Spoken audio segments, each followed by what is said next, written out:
I got two early memories of baseball, and the first one was I was a bat boy, and one of my dad's high school players told me to go get the bat before the play was over, and so little like 3 or 4 year old me was waddling the plate, and the ball kind of got away from one of the infielders, and the guy came flying home, and the kid that was on deck, he ended up running up, scooping me up, picking up the bat, and pulling me out of the play at the plate. Otherwise, I probably would have got leveled. Um, so I can't remember his name right now, but huge shout out to him. Um, Saved and your then life. yeah, literally, who knows where I'd be now if I got leveled at the ripe age of 4. And then I also had a time where my parents had this really big the big old box TV. I can't remember what it was Oh called. my God. Yes, I know But like, exactly what you're talking yes, about. I mean, there's like the early 2000s, like super big box TV with the Mm-hmm. plastic screen. Well, when I was 4 or 5, I think, for my birthday, my parents got me a little wiffle ball set, and I would take the Oh, bat and I'd bring it inside the house, and I would, oh no. we'd watch MLB games on the TV, and I would act like I was the hitter. And one day, I just got a little too close to the TV and squared it up, and for the next, you know, 8 years that we had that TV, there was a bunch of big cracks in it, and that was courtesy of me. So Yeah. Sorry, mom and dad. yeah, Sorry. sorry, mom I and mean, I dad, guess it's but all paid off, so yeah, I guess from a can't be young too age mad I at could you. hit, Yeah, but right? just change the object from a TV to a baseball now. Yeah, right? Little bit of a smaller target than a big TV screen. So, Yes, and a little bit less expensive. yeah, right? So, kind of backtracking, I found this fact out about you. It's kind of funny. You were 2019 Nebraska State tennis champion. So, I think that's so unique. Like, how does, I guess, power hitting and tennis and baseball, I mean, obviously it's two very different concepts of the sport, but like, how did a power hitting baseball player also become a state champion in tennis? Well, so I got to attribute that to some grade school, middle school, high school friends of mine. Um, they were really good tennis players, and a lot of them went on to play Division 1, Division 2 tennis. And so like I kind of had some friends that were in the sport from a young age, and then I also got to attribute it to my mom and my brother, because my brother had an arachnoid cyst in the back of his head, and that pretty much prevented him from playing any contact sports as a kid, because get hits, if he got hit one time it could rupture and lead to serious complications. So because he was not able to play contact sports, we were not able to play contact sports. So football was off the table. So as a mom with 4 kids all full of energy, you got to find something to kind of tire them out. And I had friends in tennis and was like, all right, I'll give it a try. And I'd say that I had the most fun playing tennis in high school, but like it wasn't my passion. Like I've always Yeah. loved baseball. But yeah, I got pretty good at it. And there, a state championship my junior year was a great memory, and I also got to play with my brother as my doubles partner my senior year. So Oh, that's it was, cool. That's yeah, awesome. there was we still he still gives me hard times for a shot that I missed in a state quarterfinal match that really really a bad miss. So no hard feeling is there from little bro, but yeah, I so many fond memories, and even now I can go and I'll play tennis whenever. It's just great to kind of take the mind off things and have a little fun. So then, taking you back to like being recruited and stuff out of high school, what was that whole experience like for you? Like, was the baseball competition where you were from like pretty intense, or just what was the whole recruiting process like for you out of high school? The recruiting process for me, it was, I'd say it's pretty weird. Like we were still post COVID. There was a lot of uncertainty with guys getting extra years, and people just not really knowing what was happening. Uh, my recruiting in out of high school was pretty short. Like I didn't really have very many people that were calling my phone.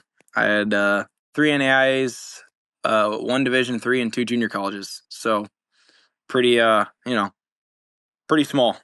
It Mm-hmm. was very humbling, but I kind of knew that you know I had ability and I could play, and that's why I went to a junior college because I was betting on myself.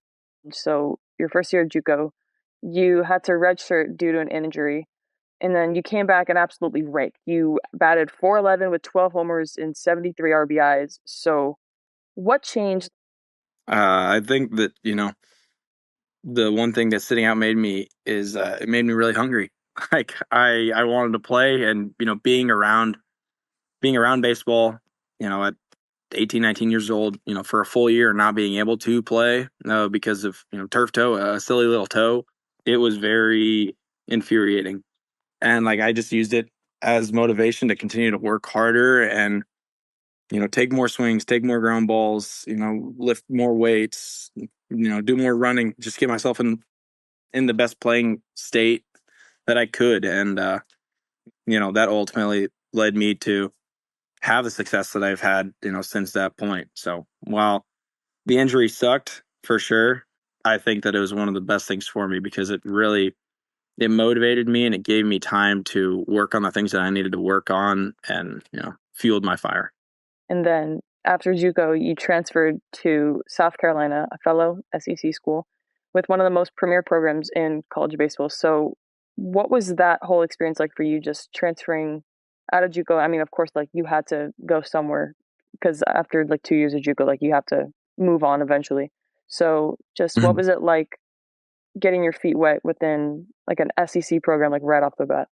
I mean, it was a crazy flip, from being a guy that, like I had said earlier, I didn't really have many people calling me out of high school to, suddenly I had all sorts of schools all over the country calling me. It was, a little bit overwhelming at times. But like that's what I've worked for. That's what you dream about doing. And so I was able to, go and, you know, obviously go to South Carolina, and, it was a school that I'd watched in the College World Series a handful of times as I was younger, and, play along some really big names like Ethan Petry.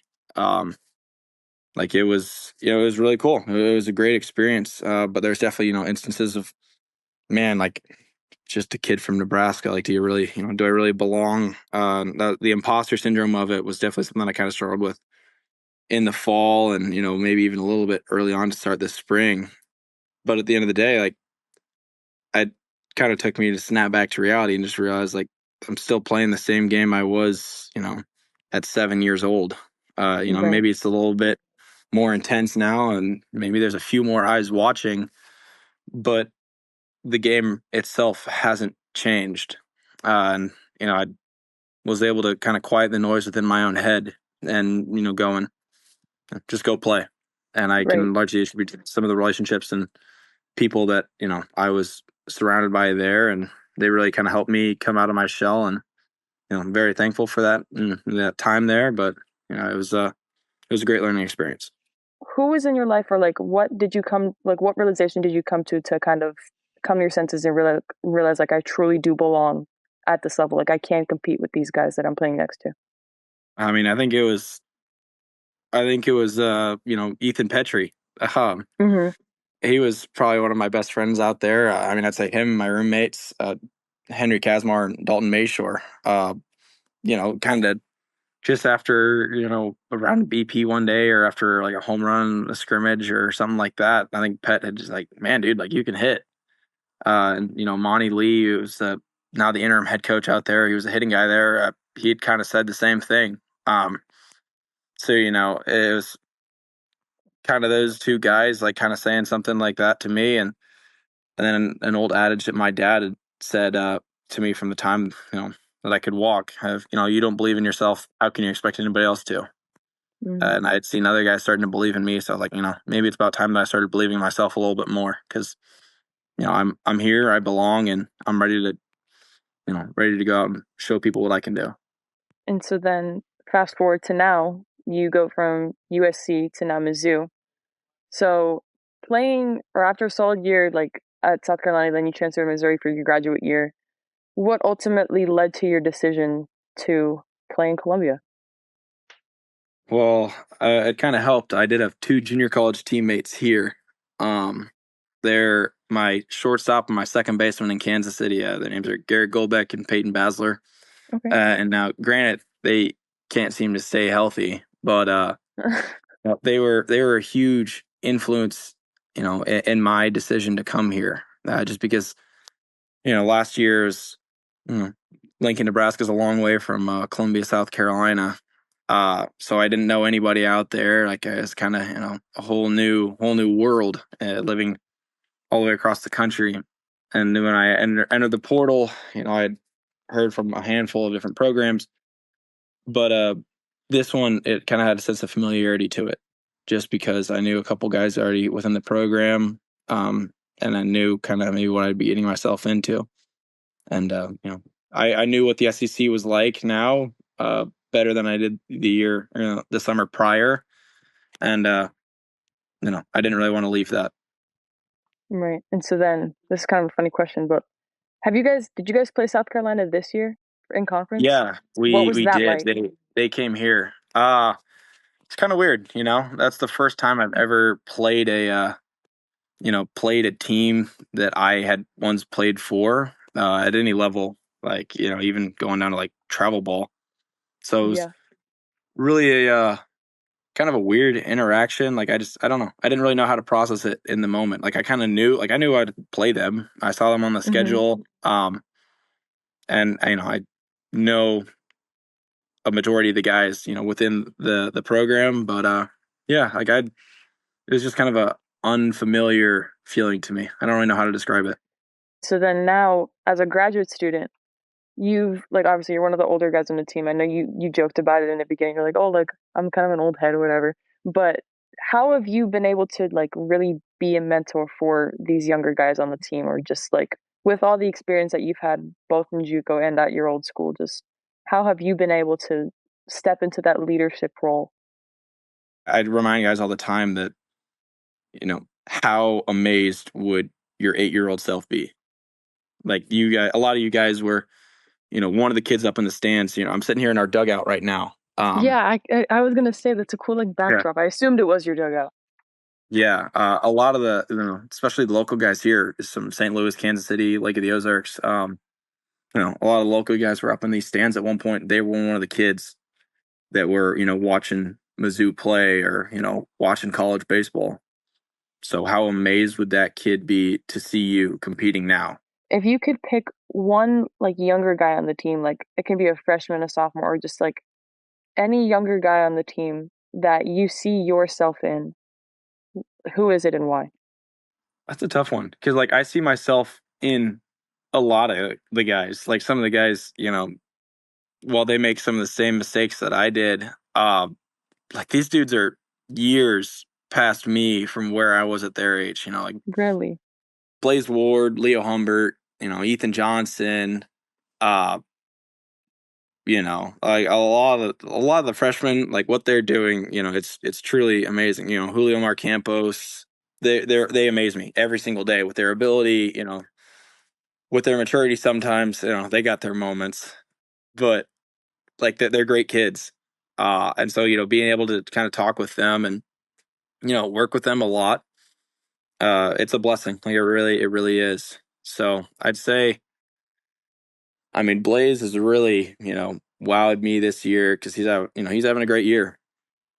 And as a freshman in the SEC, like you're not supposed to do what he's doing, Yeah. but it's not a coincidence that it's happening either, because he works so hard. And you know when I talked earlier about being a sponge, like he is that sponge. Like he takes in so much information, and I just try to remind him that, dude, like I'm not say play with arrogance, but play with confidence, because what you're doing is amazing.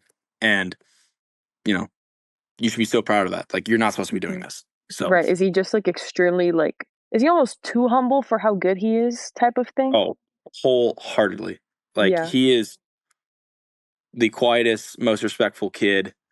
Uh, but the dude can flat out play some ball. What is your walk-up song and why did you choose it? I use "Small Town Small" by Jason Aldean. Um, Hmm. because I am just a kid from Nebraska. Like that's I love country music. I love small towns. And that's kind of, kind of what I'm all about. So it really helps me, every time I start walking up to the plate, I'll kind of hum it a little bit, or sometimes I might even be singing a couple words to it. But it's just my way of kind of realizing, like, yep, like that's who I am. And then when everything's all said and done and you hang up your Mizzou jersey for the last time, how do you want to be remembered as both a player and as a person?